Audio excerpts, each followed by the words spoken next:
In this session, we'll examine several other aspects of the Pro-E interface by viewing several of the tutorial files that are stored on the CD-ROM. Since we have already moved these files to the tutorial directory on the C drive of our computer, our first step will be to make this directory our default directory. We'll do this now by selecting the options File and then Set Working Directory. Now we'll select the folder Tutorial on the C drive and then click on the OK button.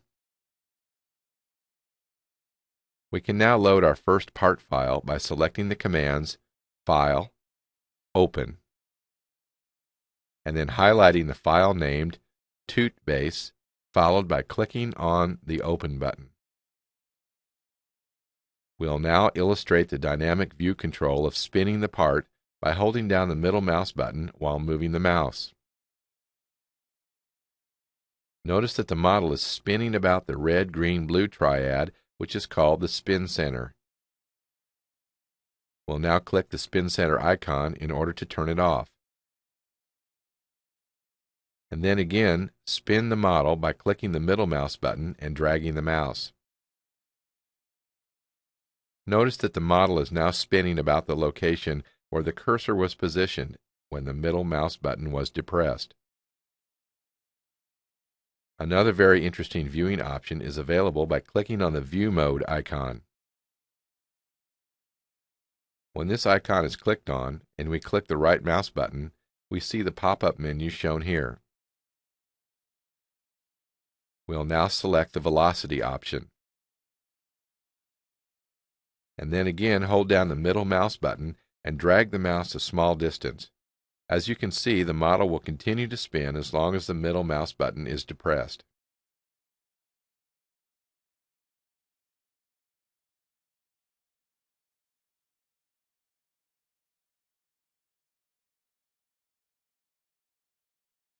In addition to the dynamic orientation illustrated here, there are several predefined views that are available by clicking on the Saved View List icon. As you can see, these views correspond to common views found in engineering drawings.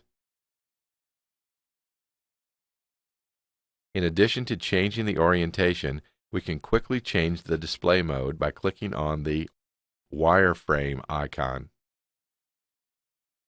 or the Hidden Line icon or the No Hidden icon. In addition to the physical part, our current display contains datum planes and datum axes. Sometimes we will want to temporarily remove these datums from the display.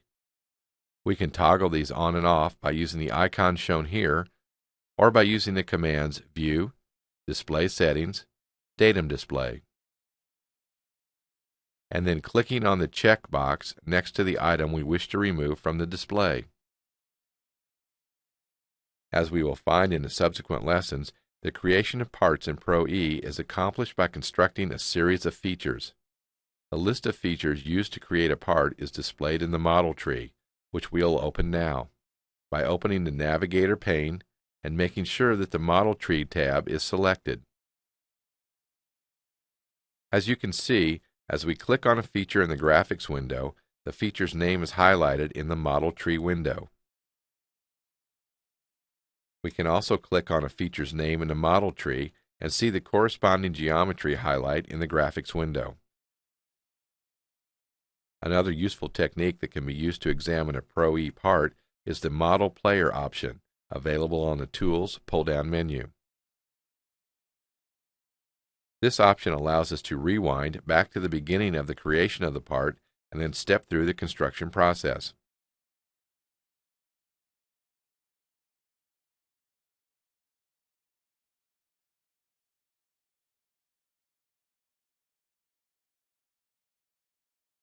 In addition to creating individual parts, Pro-E allows several parts to be combined into an assembly.